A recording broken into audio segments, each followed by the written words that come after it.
이번 이야기는 투시의 측이다. 고백.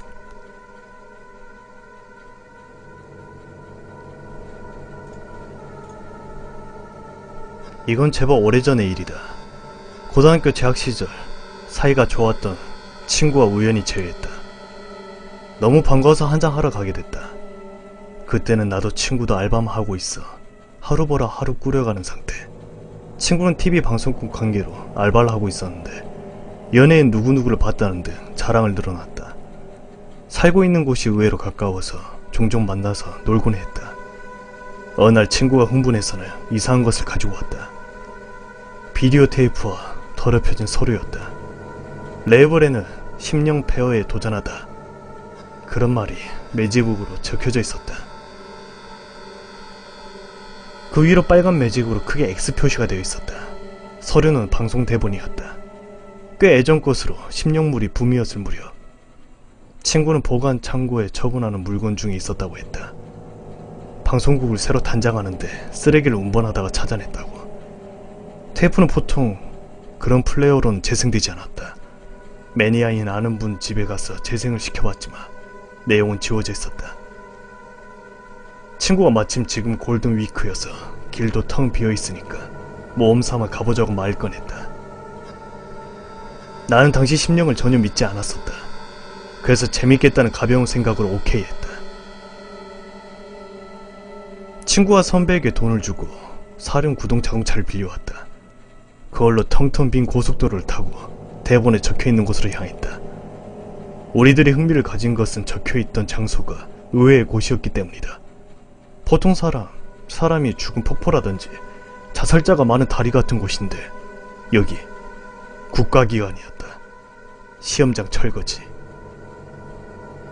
친구는 기획이 중지될 정도로 의외인 장소라 이거 진짜 나오는 거 아니냐며 농담 반 진담 반으로 흥분해 있었다. 장소는 정말 무서운 산속이었다. 희미하게 남아있는 바퀴자국을 의지해 자동차로 덤불 속을 나아갔다. 제법 가파른 곳을 오르기도 했는데 거의 낭떠러지였다. 지금 생각해보니 TV 방송국이 지나가려고 했던 길이 아니었을까. 앞에 봉쇄되어 있는 굉장히 큰 문이 나타났다. 역시 더 이상 들어갈 방법이 없겠다 싶겠는데 갑자기 열려있는 곳이 눈에 들어왔다.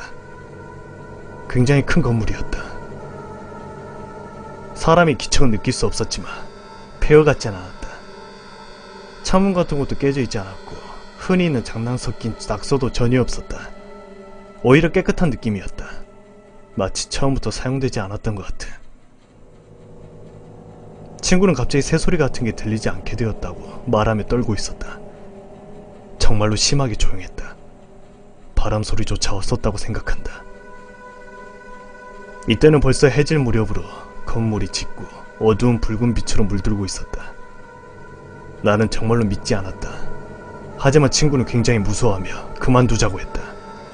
나는 야, 네가 가자고 한 거잖아 하면서 친구를 데리고 안으로 들어갔다. 나는 정말로 무지했다.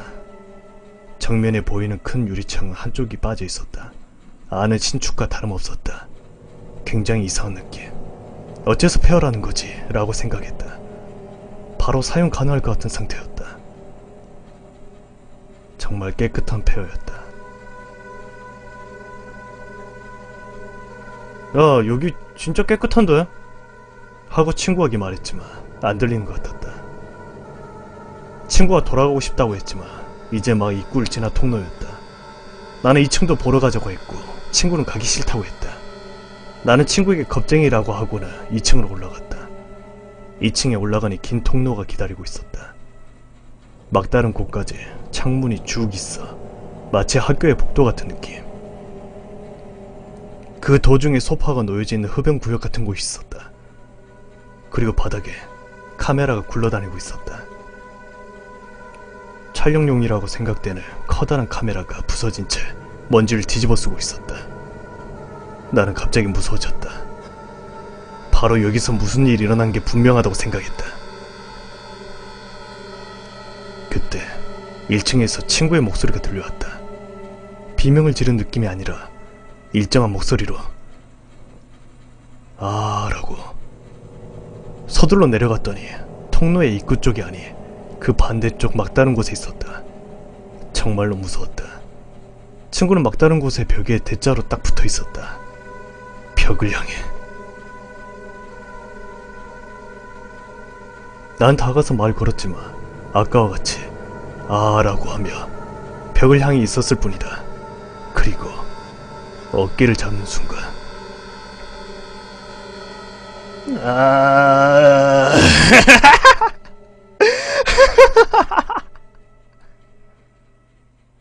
갑자기 웃기 시작했다. 벽을 향한 채. 나는 어떻게 해야 할지 몰랐다. 무섭고 두려워서 도망쳤다. 세워둔 차로 돌아왔지만 차 키는 친구가 가지고 있었다. 나는 돌아가고 싶지 않았다. 하지만 어쩔 수 없었다. 건물로 돌아가려고 하는데 친구는 창가에 서서 이쪽을 보고 있었다. 그리고 웃고 있었다. 입이 찢어진 게 아닐까 싶을 정도의 기세로 웃고 있었다. 나는 친구의 장난에 속은 게 아닌가 생각했지만 아니었다. 잘 보니 울면서 웃고 있었다. 창문에 찰싹 달라붙어 미친듯이 웃고 있었다. 석양이 창에서 벗어나 반사되는 것 없이 안을 볼 수 있었다. 친구의 주변으로 1층의 통로를 완전히 메우려는 것처럼 사람이 있었다. 확실히 보이지 않는 사람의 형태를 한 무언가가 친구를 향해 몰려들고 있었다. 마치 만원전철처럼 북적거리고 있었다. 그때 나는 이미 반쯤 미쳐 있었다고 생각한다. 산을 타고 내려와 자력으로 마을까지 갔다. 그때는 벌써 밤이고 나는 겨우겨우 역까지 갈 수 있었다. 지친 느낌이 없었다. 조금이라도 그 장소에서 멀어지고 싶었다. 운 좋게 택시를 잡아타고 주소만 알린 채로 머리를 감싸고 떨고 있었다. 창밖을 보니 뭔가가 따라오는 것 같아서 무서웠다. 집에 도착해서 이불을 뒤집어 썼지만 두려움은 사라지지 않았다. 그 길로 편의점으로 가 아침까지 있었다. 아침이 되어 진정되고 나니 심각한 일을 저질러 버렸다는 후회가 밀려왔다. 난 친구를 버리고 왔다. 하지만 두 번 다시 그곳에는 가고 싶지 않다.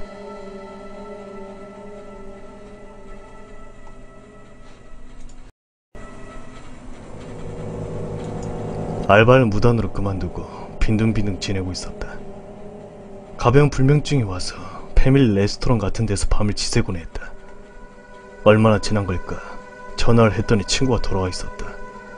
나는 뭐라고 해야 좋을지 몰랐지만 친구는 뭐가 라고 했다. 자신이 어떻게 됐었는지 그 친구는 기억하지 못하고 있었다. 한 달 후 친구는 죽었다. 자살인지 사고인지는 알지 못한다. 난 분명히 그곳에 갔기 때문이라고 생각한다. 그리고 내 탓이다. 내가 도망친 탓. TV 방송국도 그것과 만나고서 취재를 중단한 거라고 생각한다.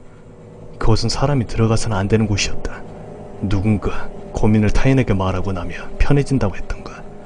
이젠 조금 마음이 편해진 것 같다. 고마워.